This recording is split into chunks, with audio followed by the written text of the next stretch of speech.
This is a final review video of Joy of Life 庆余年.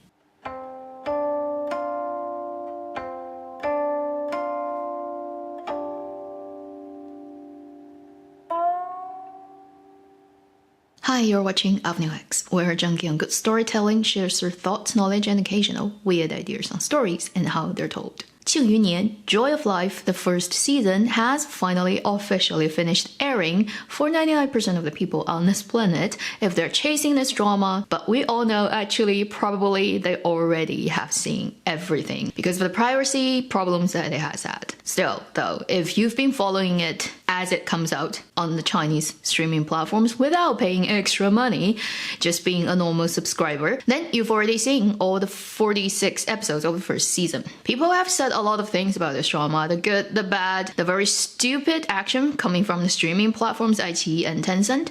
So today I will not talk about that because I've already talked about a lot about that. Today I just want to focus on the drama itself as my summarizing opinion about this drama. I agree with most people that this is an overall very strong drama of last year. I think largely it's due to the scriptwriter's ability of very successfully capturing the essence of all the main characters in the original web novel and then bring it to screen in the ways that's most complementary to the characters and also makes most sense for visual storytelling. There are three main things from a script, from a storytelling perspective, that Joy of Life has managed to accomplish that is better executed than most of the Chinese period dramas that you see in recent years. The first point, not like the most crucial, but actually still crucial and related to the other 2 points I'm gonna make, so I'm still gonna put it as the first one, which is it doesn't drag. It is still quite long, 46 episodes, but you don't feel your life is necessarily wasted. There are hardly any filler scenes in this drama that you can totally not watch and then not affecting your understanding of the next scene and maybe stuff that happens much later. And this is actually what dramas should be, but these days it has become a rarity in Chinese drama land. Often you see dramas that could finish in 20 episodes gets dragged to 40 episodes, 40 episodes gets dragged to 60 episodes, like half an episode of two people talking to each other and it's just back and forth, and the dialogue is not even interesting. Like I said in a lot of previous videos, these things happen because dramas are sold by episode and people want to drag it on as much as they can so they can make more money. Luckily, I think for this season of Joy of Life, that doesn't happen. The second thing that makes this drama quite successful and well accepted, I think, is comedy. This drama has a lot of comedy and it's sprinkled very evenly across the board. Whenever there is a space to squeeze in a joke or some kind of punchline or some kind of reference that the writer knows will get the contemporary audiences laughing or nodding their heads,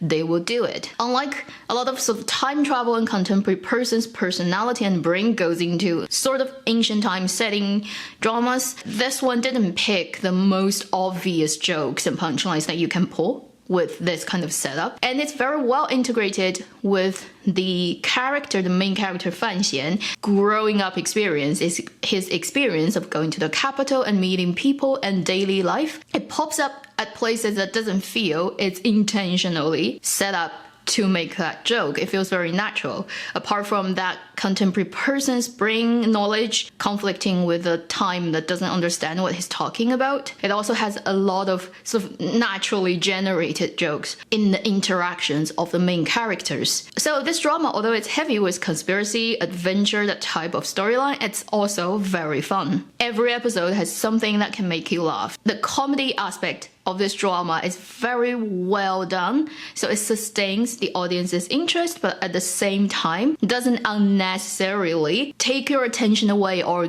going overboard or changing the overall tonality of the drama. I think it very successfully created this mental image for the audience that this drama is actually quite serious about a lot of things, and it builds you that anticipation that the second season, the future season, we will see more and more serious, darker stuff. But there's also kind of that safety net that there will always be comedy that's being sprinkled in all kinds of places, so you will not suffer too much psychological tortures because compared to, next door drama, that is just torture all the way through. Then the third thing I think makes this drama successful, and I think is also the most important thing and also most often ignored thing in Chinese dramas these days, are the very successful characters. I mean, it's Fan Xian's story. Everybody else is kind of supporting roles. I wouldn't say there's really a female lead in this drama, because even Li Qing's role kind of doesn't show up for large chunk of this story. But the success of this drama comes from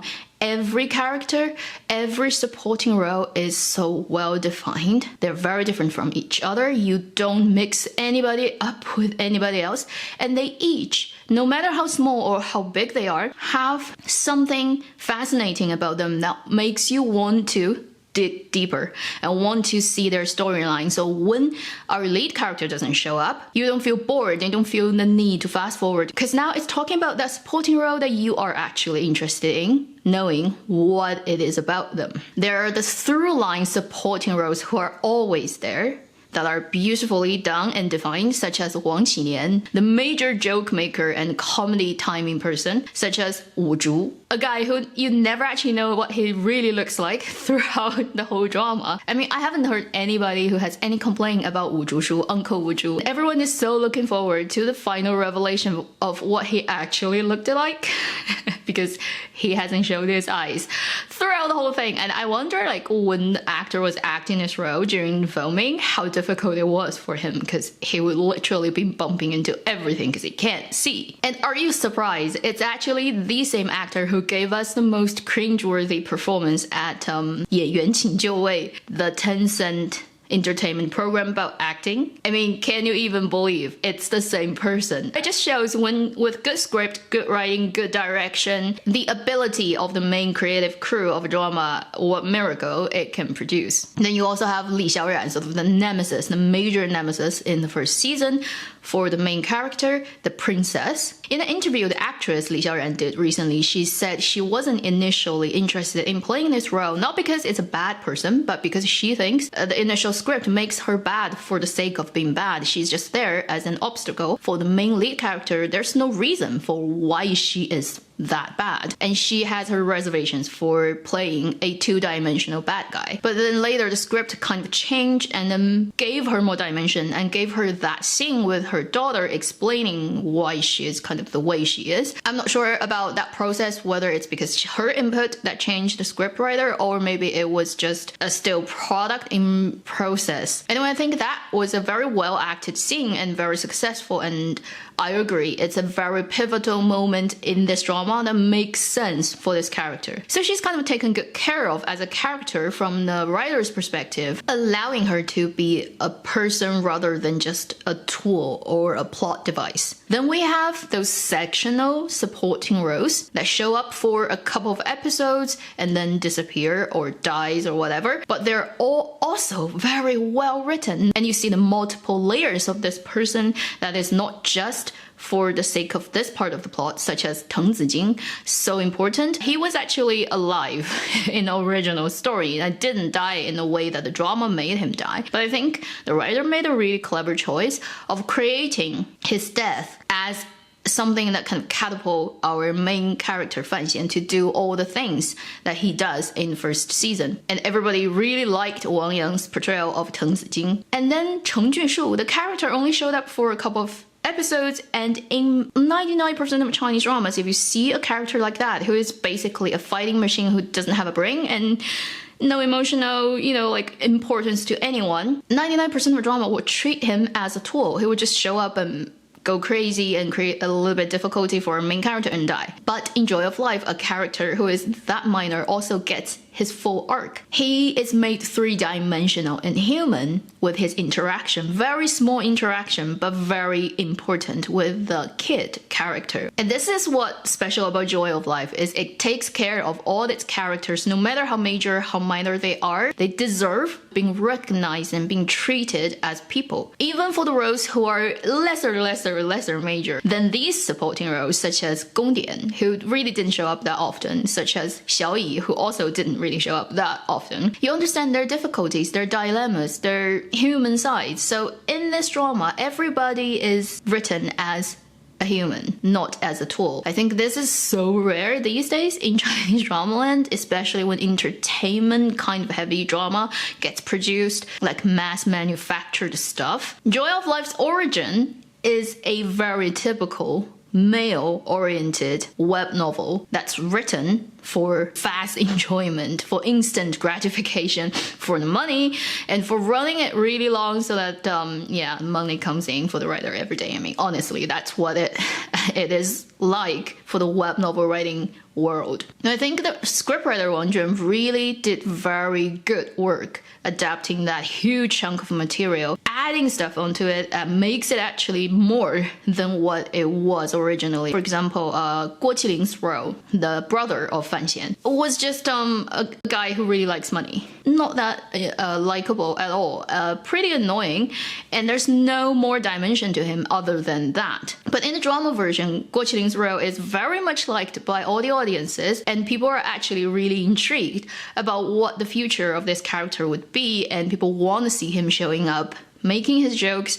He is also given more dimension in this drama. His love for money was given a very valid reason, and that reason made him a person, a real person rather than a plot device. And I can't wait to see Zhang Ruoyun bring Fan Xian, the role, to a higher and more interesting level. I think this production made such a clever and intelligent and well-made choice of picking him as the lead role, even when he actually doesn't fit the book's description. Fan Xian was written as a guy who is super good-looking, so good-looking that everybody looks at him and go, oh, which is not necessarily 100% applicable to Zhang Ruoyun. At least I think your first impression of him wouldn't be like, wow, eye candy. But he has proven through the acting of his character that he is the best choice. He just fits his role, and this role fits him so well. I can't imagine a different Fan Xian with anybody's face other than Zhang Ruoyun's, and I think he's done such a great job carrying this drama on his shoulder as the main lead. I can't wait to see the second season with him. And obviously, and with a cliffhanger. Here I just want to rant a little bit. It's like, if the episodes didn't get pirated, and then if they didn't do the stupid VVIP thing, if nobody actually knew it's coming and it came, wouldn't that be good? Like, the internet will explode. It probably will explode higher than all the end of the year performances that we had at the end of 2019. What a pity it didn't happen. Don't worry. If you're actually worried about that, clearly it's their plan, you know, like Fan Xian is totally in it, and Yan Bingyun is in it, and he's on his side. The writer sent out a Weibo after that episode was first released and saying, didn't you guys watch more carefully? I mean, where is Wang Qinian when that happens? Is Gao Da's reaction natural when that happens? Basically, he was like, don't worry, okay? Don't worry. It's just a typical cliffhanger that's gonna get resolved very satisfactorily for everybody. So if you're still worried, don't. I sincerely hope the second season can come out soon and being produced to an even better quality. I wish they have more money, you know, better costumes, better sets, everything, and keep the original cast. And obviously the same writer who is gonna, I believe, do more magic as the story develops and more exciting conflicts start to happen. I actually have heard something that is not ideal for the situation for the second season, but it's kind of an inside news that I can't really share with anyone. So I'm still secretly hoping that situation gets resolved. I want the second season to happen with the best possible circumstances surrounding its production. Let's all hope and pray for a very soon delivered high-quality second season of Joy of Life, 庆余年. Thank you for watching Avenue X. I'll see you in my next video. Meanwhile, live long and happy drama watching.